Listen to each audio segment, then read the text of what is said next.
Pour ceux qui ne me connaissent pas, je suis Marty Leloup, animateur et coordinateur à la ferme coworking de Chimay. On va survoler les réseaux sociaux, voir qui est mon client et quel est mon réseau donc pour l'accrocher. J'ai commencé par le plus important, Facebook. Facebook, c'est le réseau social numéro 1 mondial. C'est le réseau social qui a le plus d'utilisateurs.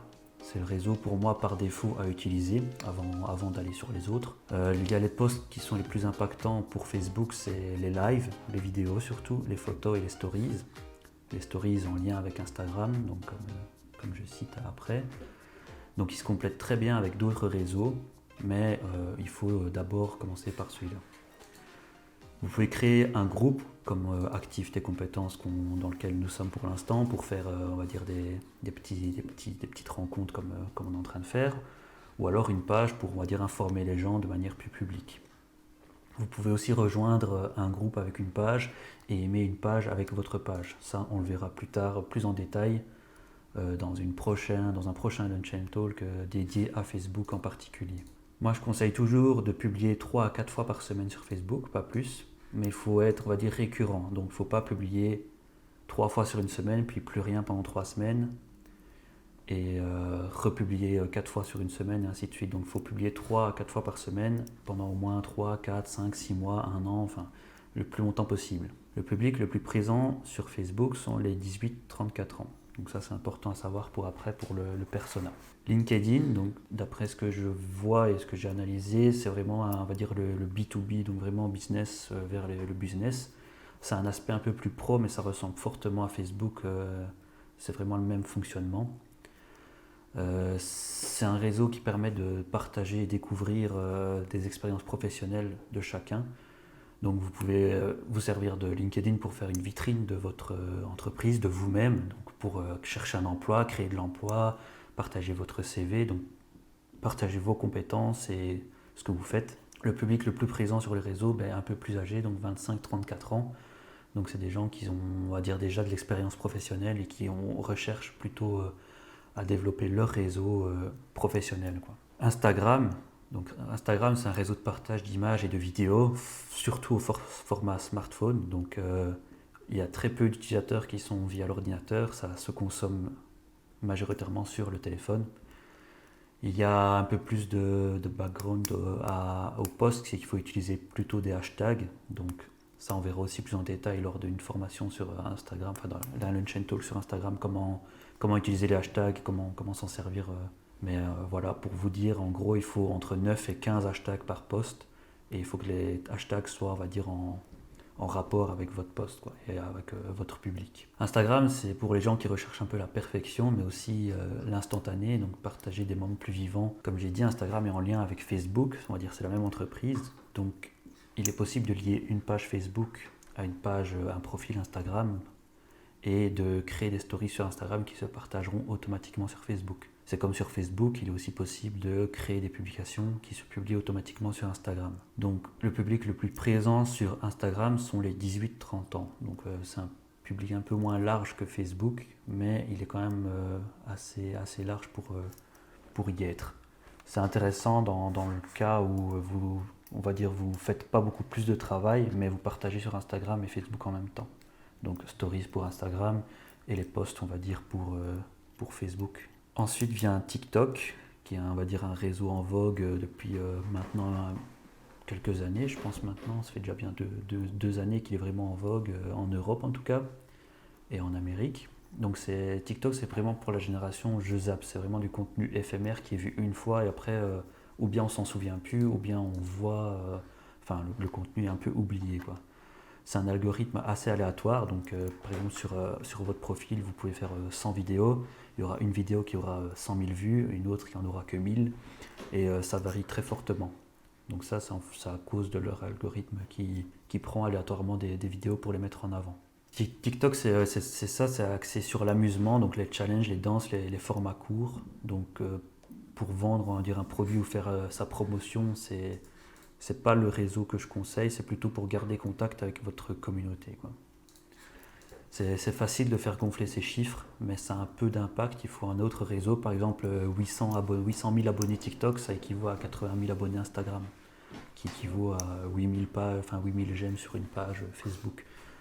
parce que les likes correspondent pas en fonction du réseau. Donc ça, c'est important de le savoir. Donc, et c'est aussi, c'est un peu à vous à faire l'analyse de voir que 100 j'aime sur un post Facebook, ça n'équivaut pas à 100 j'aime sur Instagram et ainsi de suite. Il y aura moins d'interaction et ça c'est un peu, on va dire, en fonction des réseaux et de ce que vous recherchez. Une fois qu'on a un peu analysé vite fait les réseaux, leurs forces et leurs faiblesses, voilà, donc comme j'ai dit, TikTok c'est un peu pour la génération je zappe, il n'y a pas beaucoup de retour sur investissement. Instagram c'est lié avec Facebook, donc pour moi Instagram et Facebook c'est les deux réseaux sur lesquels il faut miser quand on débute. Après si on a un peu plus de temps et un peu plus d'envie, on peut aller sur par exemple LinkedIn pour faire du business avec d'autres business et sur TikTok pour, on va dire, influencer les plus jeunes qui sont sur ce réseau et qui n'utilisent plus forcément Facebook pour venir voir vos profils. Maintenant, on va venir au persona.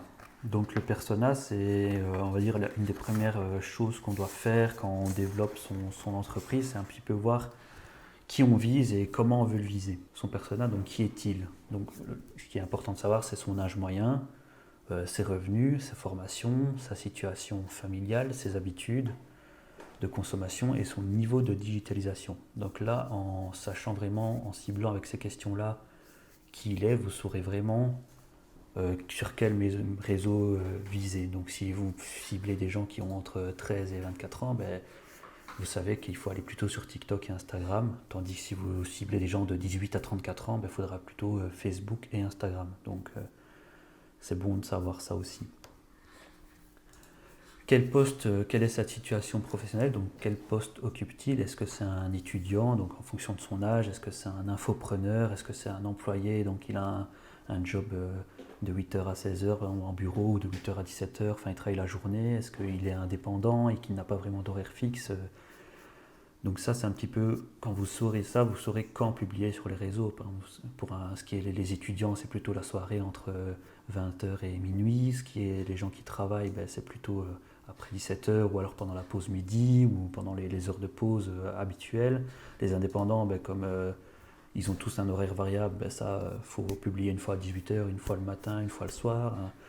C'est un petit peu grâce à ça que vous saurez avoir votre calendrier de publication. Ensuite, quelles sont ces problématiques et comment y répondre? Donc, quand on crée un produit ou qu'on fait une publicité, il faut d'abord savoir à quelle problématique vous allez répondre. C'est comme ça que vous pourrez, on va dire, vendre votre produit, vendre votre service, vendre vos compétences. Ou bien il faut faire comme Apple fait, donc créer un problème chez les gens et y répondre par la suite, ou bien il faut déjà répondre à un problème qui existe déjà et qui existe encore. Quand vous aurez tout ça, vous pourrez savoir quel réseau il utilise en fonction de son âge surtout.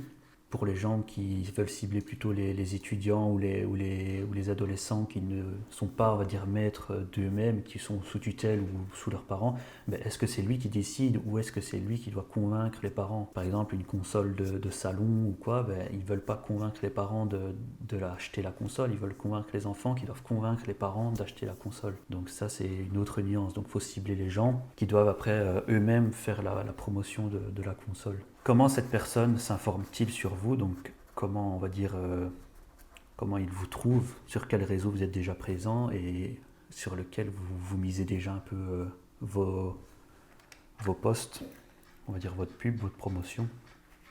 Donc là, c'est un peu voir déjà, analyser ce que vous avez déjà et ce qu'il faut améliorer ou ce qu'il faut développer en plus. Quel parcours a-t-il suivi pour vous rencontrer et quelles sont ses attentes? Donc là, c'est surtout savoir comment il est tombé sur vous et quelles sont la première vision qu'il a de vous et quelles sont un peu ses attentes vis-à-vis de vous. Donc, est-ce qu'il vous a trouvé en cherchant justement une réponse à ses problèmes ou est-ce qu'il est tombé par hasard et pourquoi il est resté, pourquoi il a regardé ce que vous faites, pourquoi il s'intéresse à vous?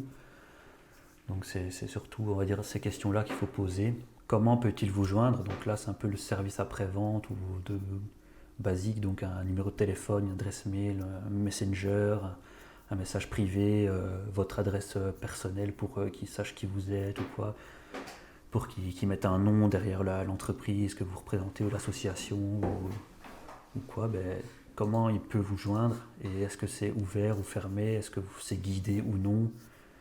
Donc là, c'est intéressant de savoir, par exemple, je ne sais pas si vous avez déjà cliqué sur une page Facebook, une grosse entreprise, souvent il y a un petit pop-up Messenger qui arrive et il y a déjà des questions prédéfinies qui peuvent vous répondre, genre est-ce que vous cherchez un horaire, est-ce que vous cherchez des informations sur tel produit ou sur telle compétence ou sur telle chose.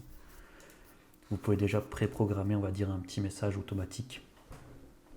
Et ça, c'est surtout sur Facebook, les autres réseaux le font un peu moins. Ensuite, là, une question intéressante, quand on a trouvé un peu les problématiques, c'est quels seraient les freins qu'ils rencontreraient et comment y remédier. Donc, quels sont les freins qui font qu'ils ne continuent pas avec vous, qu'ils ne vous contactent pas, qu'ils ne vous suivent pas, qu'ils n'aiment pas ou qu'ils ne commandent pas vos posts. Donc, quels sont les freins, pourquoi la personne a peur on va dire, d'interagir avec vous. Ça, c'est bien parfois de faire des petits sondages pour savoir un petit peu, des sondages bien sûr anonymes.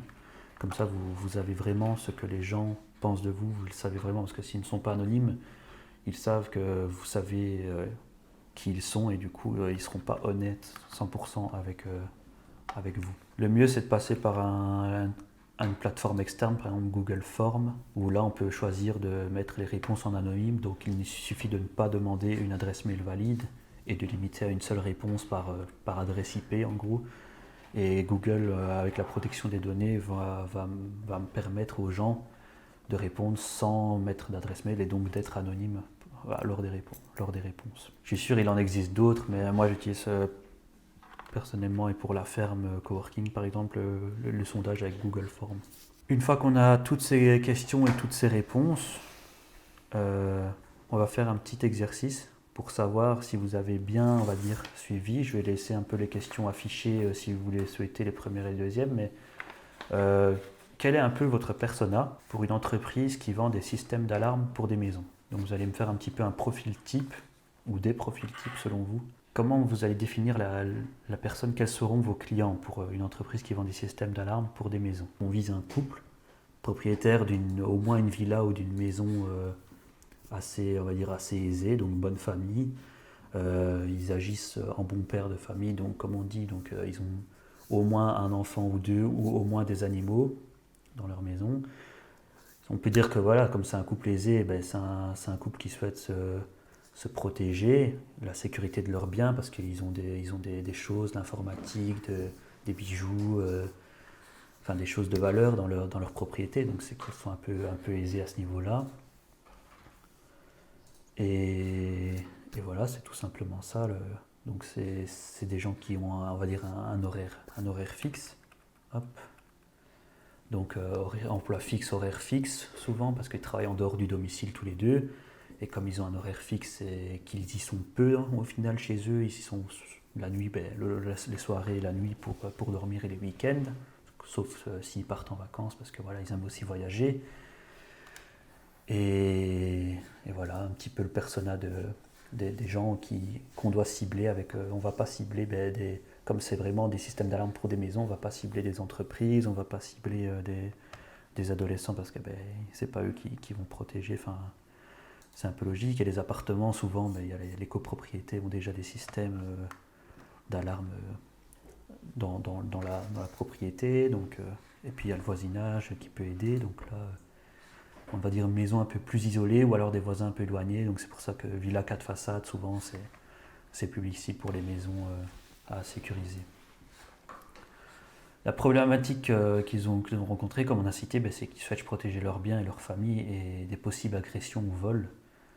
Parce qu'un ami ou des contacts à eux sont déjà fait voler, et du coup ils veulent pas être dans le même cas de leurs amis ou contacts ou de leur famille ils veulent se sentir plus en sécurité. Une fois qu'on a la réponse la plus adaptée au persona de l'entreprise, on peut choisir du contenu pour l'entreprise. Par exemple, 3 astuces pour protéger sa maison pendant les vacances, parce que comme on cible des gens qui aiment bien partir en vacances, ils veulent être sereins et pas demander à quelqu'un de la famille ou à un voisin de surveiller la maison. Ils veulent le faire eux-mêmes. Donc c'est bien qu'ils sachent comment protéger leur maison pendant qu'ils sont en vacances. Ensuite, vous pouvez aussi faire par exemple 5 choses que les cambrioleurs savent mieux que vous, donc donner des astuces et conseils pour justement éviter de se faire cambrioler quand vous partez ou quand vous n'êtes pas chez vous, même quand vous êtes chez vous, parce que ça peut arriver pendant la nuit ou autre. Donc essayez de vous informer, de vous mettre à jour régulièrement sur ce qui se passe aux alentours. Vous pouvez aussi citer donc votre produit, donc quels sont les avantages de votre alarme à vous par exemple, une alarme sans fil pour sa maison, donc pour montrer que c'est facile d'installation, que ça coûte pas cher, qu'il faut pas, parce qu'eux ils ont une belle maison, ils veulent pas que vous abîmez la maison en faisant des trous pour passer les fils, ou vous cassez un mur, ou que vous installez en vissez le boîtier sur une porte et que ça soit un peu, on va dire, moche. Et puis ensuite, bah oui, comment surveiller son domicile depuis son smartphone, parce que bah voilà, la plupart des gens maintenant ont un smartphone, s'ils sont connectés et qu'ils suivent sur les réseaux sociaux, bah, ils ont un smartphone, donc c'est intéressant pour eux. Ah oui, on peut surveiller simplement et efficacement sa maison. Voilà un petit peu l'exercice du persona. Donc à vous un petit peu de le faire en fonction avec les questions que j'ai mis plus haut, pour savoir quel contenu vous pourriez faire pour votre entreprise, pour vos compétences, etc.